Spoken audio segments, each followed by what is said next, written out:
দুর্গাপুরের অবসরপ্রাপ্ত ইসিএল কর্মীর মৃতদেহ উদ্ধার তারই নির্মীয়মান বাড়ির ছাদ থেকে।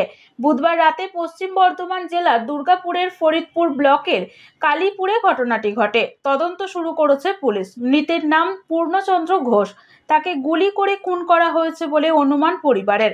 মাথার পিছনে গভীর ক্ষত রয়েছে। দেহ ময়নাতদন্তের জন্য দুর্গাপুর মহকুমা হাসপাতালে পাঠানো হয়। রিপোর্ট পেলে মৃত্যুর আসল কারণ জানা যাবে বলে জানিয়েছেন পুলিশ। জানা গিয়েছে তিনি সপরিবারে থাকতেন ঝাঁঝরা কলিয়ারি আবাসনে। কালীপুর গ্রামে জায়গা কিনে বাড়ি নির্মাণের কাজ শুরু করেছিলেন। প্রতিদিন তিনি সেখানে আসতেন, কাজের দেখভাল করতেন, গাঁথনিতে জল দিতেন। বুধবার সন্ধ্যায় পূর্ণচন্দ্র নির্মীয়মান বাড়ির ছাদে জল দিতে উঠেছিলেন বলে মনে করা হচ্ছে। তখনই ঘটনাটি ঘটে। মৃতের ছেলে জানান, বাড়ি ফিরতে দেরি হচ্ছে দেখে বাবাকে ফোন করেন। ফোন বন্ধ ছিল। এরপর তিনি পরিজনদের নিয়ে চলে আসেন কালীপুরের নির্মীয়মান বাড়িতে। ছাদে উঠে বাবাকে অচৈতন্য অবস্থায় পড়ে থাকতে দেখেন। মাথার পিছনে গভীর ক্ষত ছিল।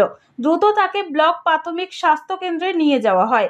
সেখানে চিকিৎসক তাকে মৃত বলে ঘোষণা করেন। মৃতের সোনার হার, আংটি, মানিব্যাগ, মোবাইল পাওয়া যায়নি। মাথার পিছনের ক্ষত দেখে পরিবারের প্রাথমিক অনুমান তাকে গুলি করা হয়েছে।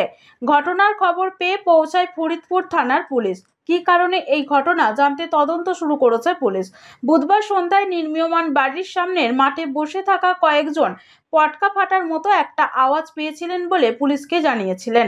সেই আওয়াজ গুলির কিনা তা কেউ বুঝতে পারেননি। ফোন করেছিলাম আমি ৩-৪ বার, তো ফোনে কিছু পাওয়া যায়নি, ফোন সুইচ অফ হয়েছিল। ওইটার জন্য আমি দেখতে এলাম। কি দেখলে?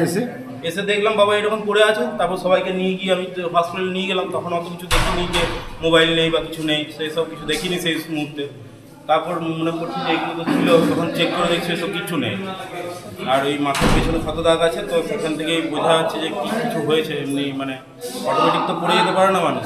কি সন্দেহ করছেন? হ্যাঁ, কি মনে হচ্ছে? কি করছেন? কি মনে হচ্ছে? কেউ মেরেছে, সেই সন্দেহ। বাবার সঙ্গে কি কারোর দুশ্মনী ছিল? না। বাবা ফোনটা করলো, রিসিভ করলো ঠিক তখন 5:55। ওই তোর কল রেকর্ড ফোনের টাইমটা আছে না, এর বিপদ কারণ দিয়ে পরে আমাদেরকে বললো যে তোরা আসিস না, আজকে মিস্ত্রি লেগেছে, ঘরে জল দেবো, আমার যেতে একটু দেরি হবে, তোরা কলোনিতেই ওগুলো দিয়ে আয়। তো আমরা রীতিমতন ওগুলো কলোনিতে দিয়ে আবার ঘর গিয়েছি। তারপরে 8:30টার সময় এসে খবরটা পেলাম। ভাইপু বলছে বাবার গলায় মালা, নিজে একটা সোনার চেন ছিল, মোবাইল ছিল, আঙুলের নিচে আংটি ছিল, কিন্তু এখানে কিছুই না। Money bag. কি মনে হচ্ছে গুলি করেছে? হ্যাঁ, না ডাক্তাররা তেমন কোনো কমেন্ট কিছু করে না। ডাক্তাররা শুধুমাত্র বলছে যে এক্সপায়ার হয়ে গেছে। এবার কী কারণে এক্সপায়ার হয়েছে ডাক্তারদের কাছে খবর নেই। তাহলে কী ছিল দাদার কাছে? কি ছিল? দাদার কাছে ছিল একটা সোনার চেন ছিল, গলার হার, আচ্ছা, হাতে আংটি ছিল, আচ্ছা, দুটো না তিনটে জানি না আমি ঠিক কটা, আর মোবাইল ছিল, আর মানি ব্যাগ ছিল। বলে কিচ্ছু নেই? ওরা কিচ্ছু নেই।